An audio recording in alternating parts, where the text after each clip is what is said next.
Hi, I'm Gertie, and I'm going to tell you the story of E.T. You can read along with me in your book as you listen to the story.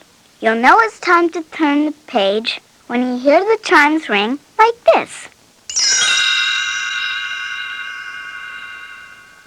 Let's begin now. I couldn't tell you about E.T. before. Elliot said it had to be a secret because it was probably the most important thing that ever happened. I couldn't even tell Mom, but it's not a secret anymore. So Elliot says it's okay if I tell you now. It was almost Halloween, and I was in the kitchen trying to find out what everybody was dressing up like. I wanted to go as a cowgirl, but nobody was listening to me because they think I'm just a kid.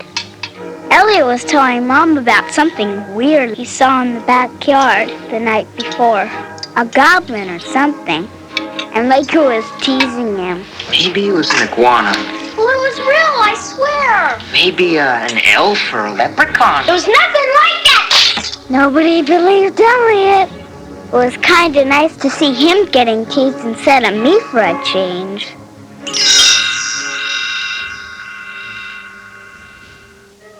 The next day when I got home from nursery school, I heard Elliot and Michael upstairs.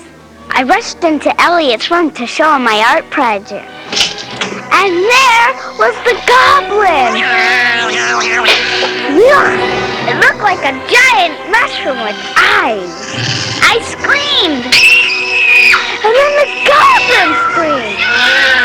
That made Michael jump back and knock over the bookshelf. Then I screamed some more. I'm a good screamer. Elliot almost had a fit. He slammed the door so Mom wouldn't hear us. Michael threw his hand over my mouth and dragged me into the closet. The hysterical goblin ran in after us, screaming all the way. Then Elliot ran in and slammed the door.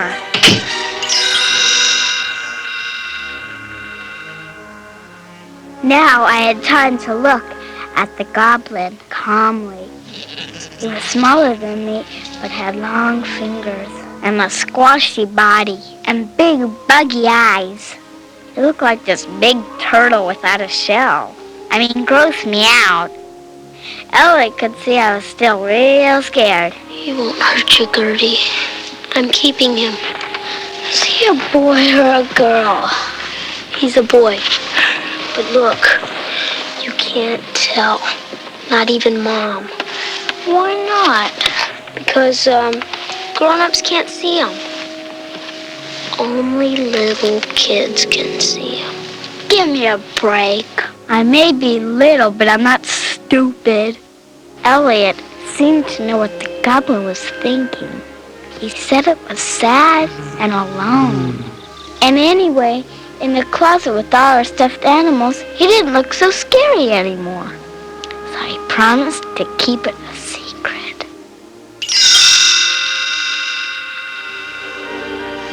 Elliot could tell that the goblin was hungry.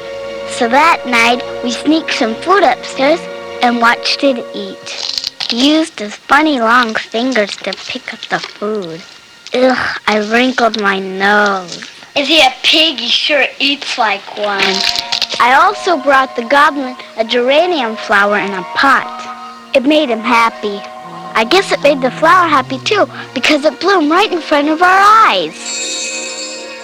Elliot showed the goblin a map of Earth. We are here. Where are you from? The goblin waved his long fingers. And 5 clay balls flew up in the air and spun around like planets and suns. Ah! Then he pointed out the window at the stars far away. That's when we knew he was a man from outer space.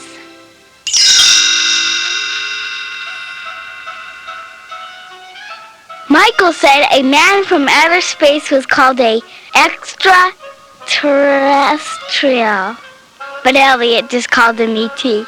I like that better. It's easier to say. One day, I came home from school and found E.T. all by himself. He was watching one of my favorite cartoon shows on the TV. It was teaching the letter B. I said, B, B, B. Then E.T. opened his mouth. Thing. You said B. Good. And Bertie. And Bob. Good. This was great! Now I had somebody my own size to play with. So I taught him more words.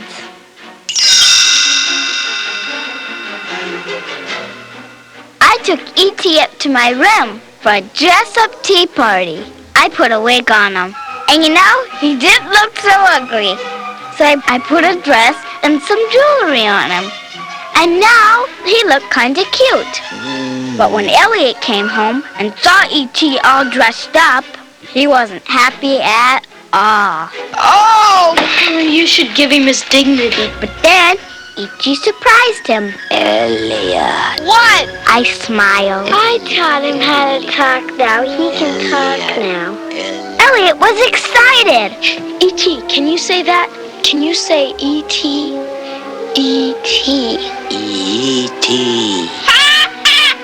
E.T.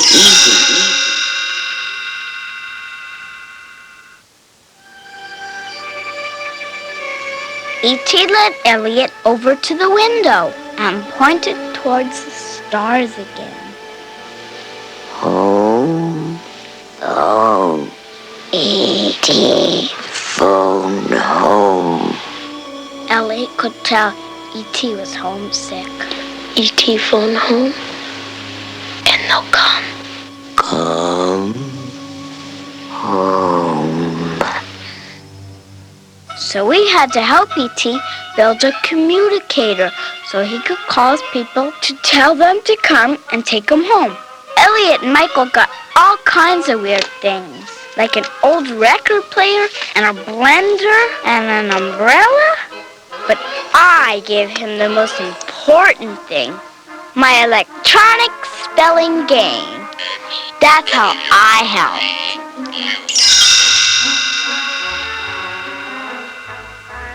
I helped to get on Halloween night. Elliot and Michael dressed E.T. up in a ghost sheet. Everybody thought E.T. was me. That's how we sneaked E.T. out of the house past Mom. Then Elliot drove E.T.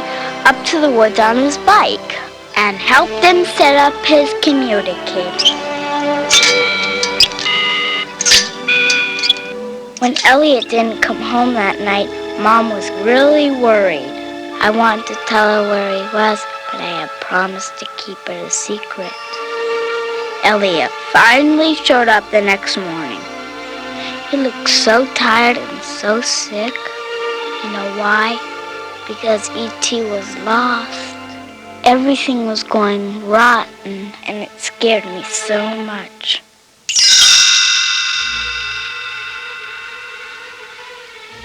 Michael finally found E.T. in the woods and sneaked him back in the house. E.T. didn't look well at all. Michael and I were real worried, so we decided it was time to tell Mom. She walked into the bathroom and saw Elliot sitting on the floor next to E.T. We're sick.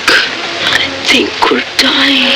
Mom didn't know what E.T. was, so I told her. Man from the moon! E.T. reached out his arms. Mom. That's when Mom freaked out. She grabbed Elliot, Michael, and me and rushed downstairs to get away from E.T. Suddenly, people in spacesuits bursted into our house. They came in through the doors, the windows, everywhere. There were scientists, and they were looking for E.T.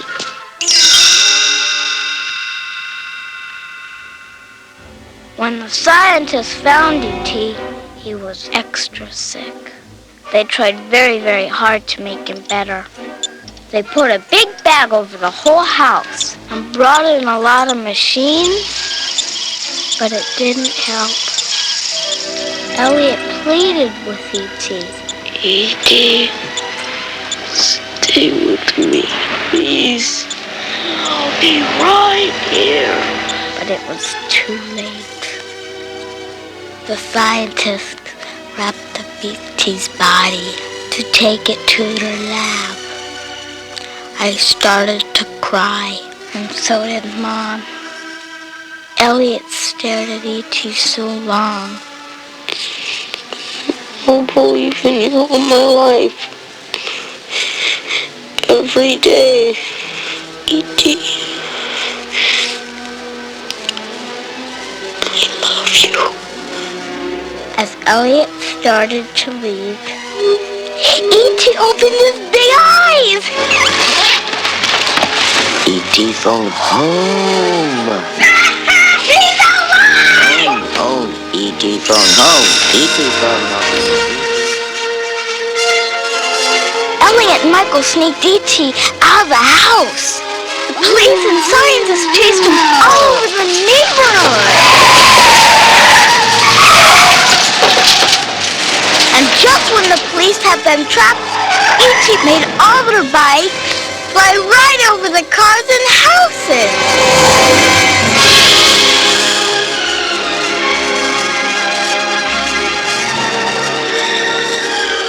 I knew where they were going. E.T.'s people were coming for him, and it was about time. Mom and I drove to the place in the forest where the spaceship would land. Deep in the woods, we found this huge round spaceship covered with lights. And we all said goodbye to E.T. I gave him the geranium as a going-away present. I just wanted to say goodbye. I kissed him on his funny round nose. E.T. smiled. Be good.